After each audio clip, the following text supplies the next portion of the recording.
Satnam, blessings to everyone. First of all, I'd like to wish my very good friend Dya Singh, Pintu, birthday. So he is also a baby of the month of Vasak. Blessings to you, Chote Veer. You are a wonderful soul. And today we are actually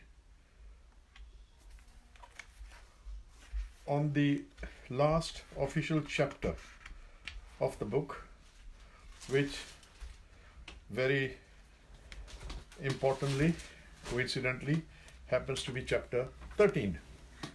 Tera hi tera, everything his. I call it the Epilogue. I do have 3 supplementary chapters after that, and I will certainly have one more session after this epilogue because I can talk about the other supplementary chapters, and I'll see whether it needs another 2, but definitely at least one more session after this one. Epilogue, this again, what I'd like to say about this book is, this is about you. This is not about Sikhi. And I have had one complaint from a Western non-Sikh friend of mine to say, Dya Singh, it is very Sikh. You're trying very hard to make it universal, but there are certain words, you have a tendency of doing that. I apologize for that because there are certain words which I use. For example, I don't know how to describe mathatek.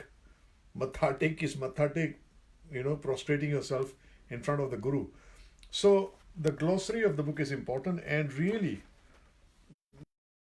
sincere hope is, look, this book is not for my financial gain. I'll be honest, totally honest with you. And get a copy of this book and read it, because it is worth your while. As I said in the first chapter itself, just before the first chapter, it says, this book is for, I have got 10 different kinds of people who could read this book. Those who like to read something uplifting and inspirational and helps them on the path to success, fulfillment, and happiness. 2, those who occasionally like to read a chapter of something that is thought-provoking, optimistic, and uplifting. 3, those who might want to know a little more about my way of life as a Sikh. I call Sikhism, the best kept secret of this planet. And I make no qualms about it. It's even the secret from Sikhs themselves, because very few really understand the true import of Sikhi. Neither do I. Sorry, I'm merely dabbling with it. Number 4, those who know me as a Sikh musician, singer, want to know what keeps me happy, keeps me going. Number 5, those who have encouraged me to write down what I talk about at our world music concerts about life and how to live it to the fullest. Number 6, those who feel down and need upliftment. 7, those who have attended my workshops on or Sikh meditation and need more information. Those are the supplementary sections. Number 8, Sikh youth, you who are perhaps on the first step of the ladder to your future and could do simple direction through the way of life of your forebears. Number 9, those who want to know the basics and wish to increase their knowledge of Sikh spiritual singing called Sikh Kirtan, or Gur Sangeet as I call it. Sikh is meditation. Number 10, non-Sikhs who might wish to know the secrets about progress in life, success and happiness, the Sikh way. And finally, number 11, you. So, and I make claims that I am any philosopher or a scholar or a Brahmgyani. I'm a very simple Sikh, but certainly Sikhi has suited me through my life. And I'm very grateful for what Sikhi has given me in terms of my life. So that is the purpose of this book. Very, very simple. Get it, read it. And so we come to the epilogue. The most important being on this planet is you. Don't you deserve this world and this life has to offer? Even though it has its part to play, your destiny and your happiness to a great extent lies in your hands. You need to and grab it. Carpe Diem. You must have heard the term before. Seize the day. Hollywood actor Matthew Mcconaughey, in his Oscar acceptance speech at the 2014 Academy Awards for Best Actor, one needs to have three: someone to look up to, someone to be with, and someone to aspire to and pursue. He said he looked up to God. The someone to be with is his family. And his hero that he wishes to aspire to be is a better, more accomplished and wiser himself 10 years on. The fact that he will never catch up with himself because his hero will always be 10 years ahead did not matter as long as he kept chasing his better self. I found it very opportune to use that quote from an actor because it rang true for me. So, visualize yourself 10 years ahead and with all your aspirations for the next 10 years achieved. Make that person your hero and work towards being that person. My Eastern upbringing and background does caution, though, that you characterize your 10-year-older alter ego to be a humbler human being with all your achievements, not forgetting greater service towards fellow human beings. Otherwise turn into an egotistical pursuit. As mentioned earlier, Western general ideology of life does not pay too much emphasis on humility. Gentleness, politeness, acceptance of others around you as equals, and humility are important virtues for happiness. My heroes are 10 gurus. There's a supplementary chapter on a brief history of the Sikhs for more information, and it is all my feelings about the 10 gurus. I think I'll read the chapter as well further down the line. I think it is important. I look up to them. Their lives give me direction, and their mere presence in my life gives me a sense of belonging and a glimpse of eternity. That my physical body will one day perish, but I will go on in some form, space or time, or even in some other realm or dimension. I don't know. God knows. We do not. Meanwhile, I intend to make the most of this life. Each day brings new challenges, new heights to scale, and new aspirations. I find that very exciting, exhilarating, and that is where my happiness is. Human life is time-bound. We have a limited time to fully enjoy and learn from this experience. So we need to make the most of every moment. Tailor your life to gain the most from it. But before you do that, you must realize that you need to know what the purpose of life is. Now that we fully appreciate that this life is limited, surely the best use of not to spend all our time looking for material gain in Maya. Most of this accumulation of wealth possessions will only be of material benefit to your offsprings or those who benefit from your estate, not you. Surely there must be something more than just physical comfort and having a good time. So there has to be a lofty purpose.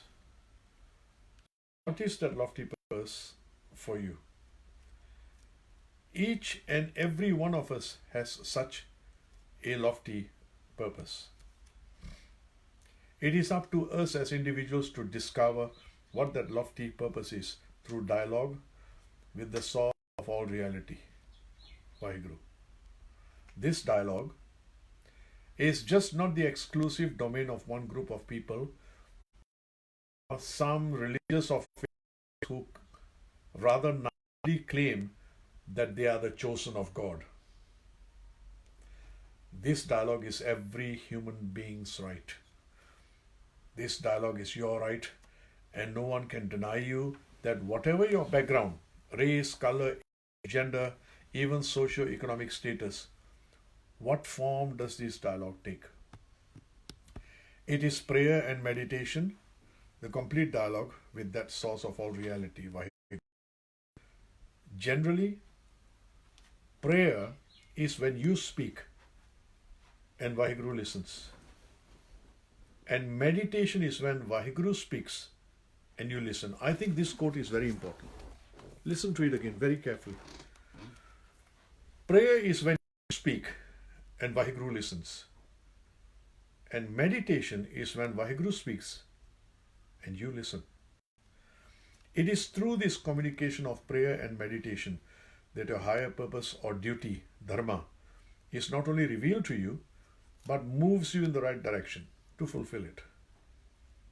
How do you pray and meditate? Study different methods. I have given a few, plus a supplementary chapter on sound meditation is at the end of this book. We will go through that as well. Try them out, and in the end, you will be evolved, and you will evolve and gravitate towards your own form of communication, source of all reality. How does Vaheguru, that primordial cosmic energy, to you?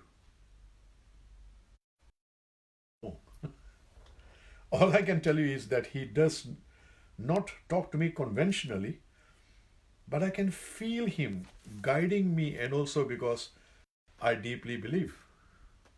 I can feel when I slide off occasionally from my daily spiritual routine, back intuitively through my own conscience, through the daily passage, Hukamnama, that I read from the Guru Granth Sahib.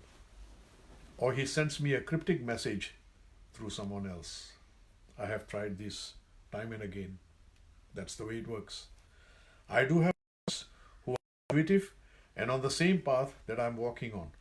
One of them contacts me to inform me that something is wrong. And I do the same when one of them comes to my mind when I'm meditating, or I sense a divine message for one of them.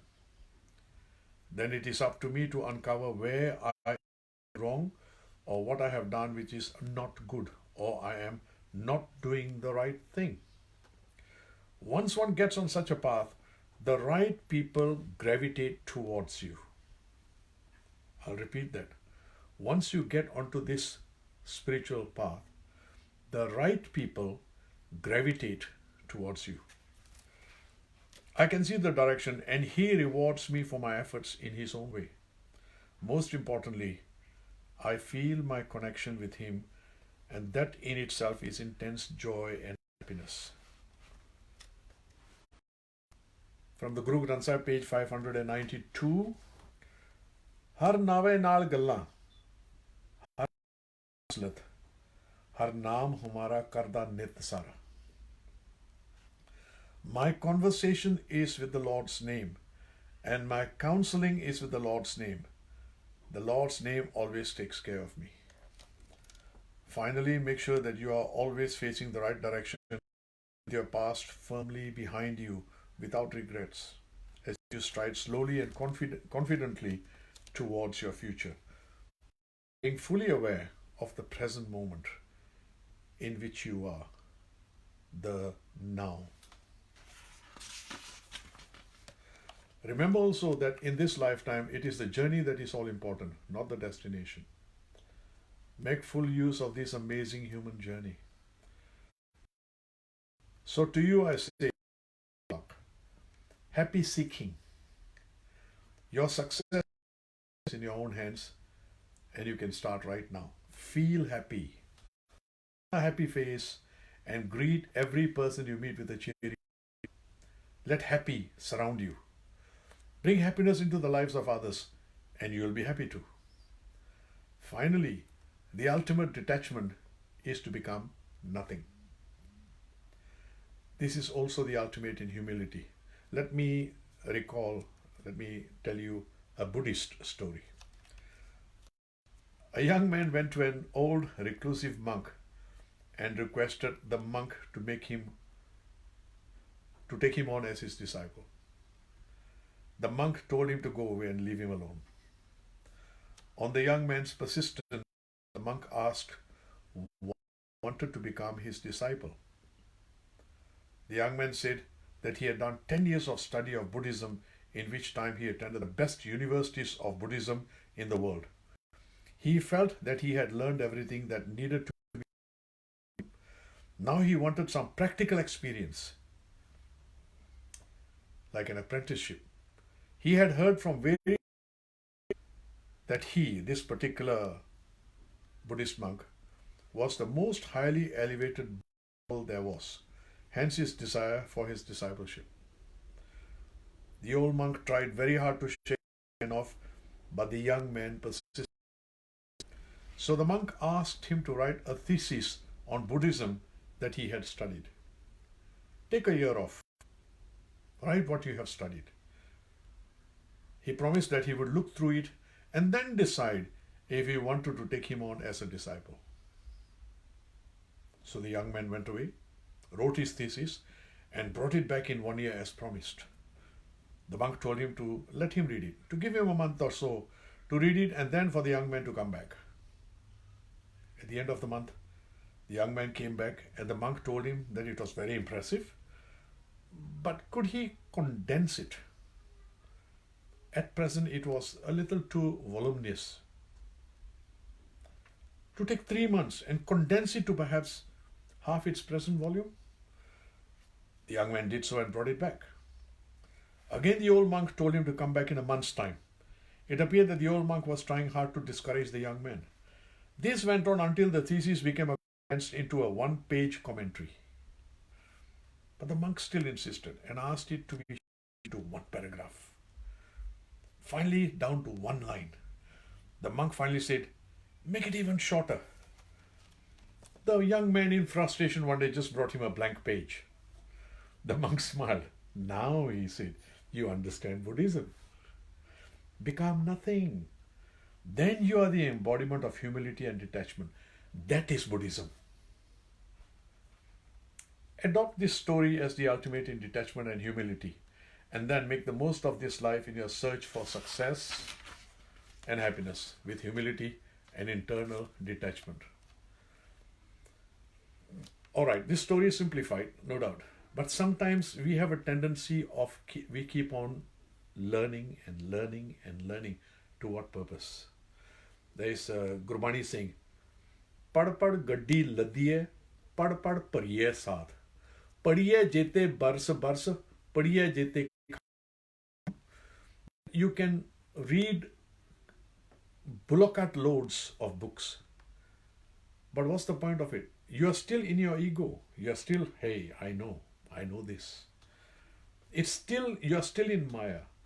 Until you are able to bring yourself down to nothingness, after having studied everything, bring yourself down to nothingness. That is the ultimate in humility.